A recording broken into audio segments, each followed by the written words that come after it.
Bienvenue à Barbuda, je suis sur la jupe de Maloya. Aujourd'hui, je vous propose de découvrir notre bateau de l'extérieur, mais surtout de l'intérieur. Maloya est un Oceanis 411 de l'entreprise française Beneteau, le best-seller de cette marque.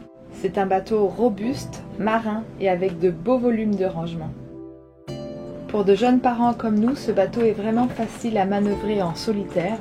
Avec ses deux voiles sur enrouleur, toutes les commandes sont renvoyées au cockpit, sans oublier le double chariot de génois et de trinquettes.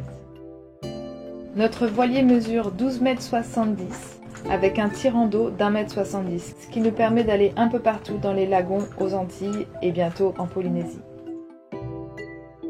Avec 150 litres de carburant et 550 litres d'eau, ce voilier est vraiment taillé pour la grande croisière. Derrière moi, le piano avec de quoi réduire ou augmenter les voiles d'avant et la grand voile.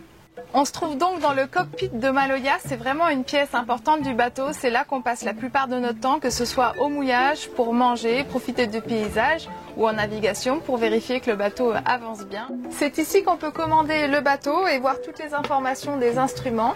Bien sûr, on a la même chose à l'intérieur du bateau au niveau de la table à cartes. Un bon bateau de croisière, c'est un bateau qui a une jupe spacieuse. Et là, pour le coup, l'Oceanis 411, il bat les records. On passe maintenant à l'intérieur du bateau. Allez, c'est parti, on descend. Et bienvenue dans Maloya. On va commencer par la chambre de Naël. Bienvenue dans le petit cocon de Naël qui, pour l'instant, est bien tranquille, peinard. Vous pouvez voir qu'il a une chambre plutôt spacieuse pour son âge, avec vue sur l'eau. Un des postes les plus importants du bateau, c'est la table à cartes. C'est ici qu'on vérifie tous les instruments de bord, qu'on peut naviguer de jour comme de nuit. Bon, là, je vous préviens, ça peut faire un choc pour les gens qui sont habitués à avoir des cabines vides. Bienvenue dans notre garage. C'est grâce à cette cabine qu'on arrive à naviguer. Dans cette cabine, on y met notre matériel de planche à voile. Bienvenue dans les toilettes de Maloya. Et dans ces toilettes, on a une vue sur paddle. Regardez. C'est joli, hein? C'est nos pagaies de sein de paddle. Et encore une fois, on a vue sur la plage. Attention mesdames et messieurs, le carré de Maloya. C'est ici qu'on mange s'il fait froid. C'est ici qu'on dort quand on navigue. D'ailleurs, ce qui est assez pratique sur les Oceanis, c'est qu'on peut baisser la table, enfin les 411 en tout cas. Du coup, quand on navigue, souvent on est en table basse et on peut dormir, s'en servir de parc de jeux pour Naël, c'est plutôt sympa. Derrière moi, on a pas mal de rangements pour y mettre à manger, des livres. Sous mes fesses, il y a aussi plein de rangements. Il faut savoir qu'on a aussi choisi l'Oceanis parce que c'est un bateau qui a beaucoup de stockage. Ici, la cuisine. Et regardez, mesdames et messieurs, notre frigo est énorme. Les placards encore, c'est ce que je vous disais, on a vraiment beaucoup d'espace.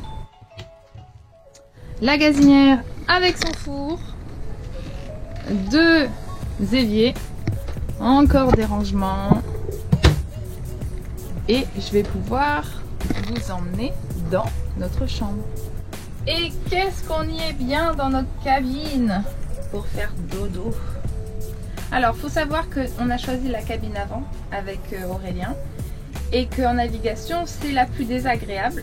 Donc en nav, on ne dort pas là, on dort dans le carré et par terre, devant la cuisine. Voilà. Et ouais, c'est ça la vie en bateau.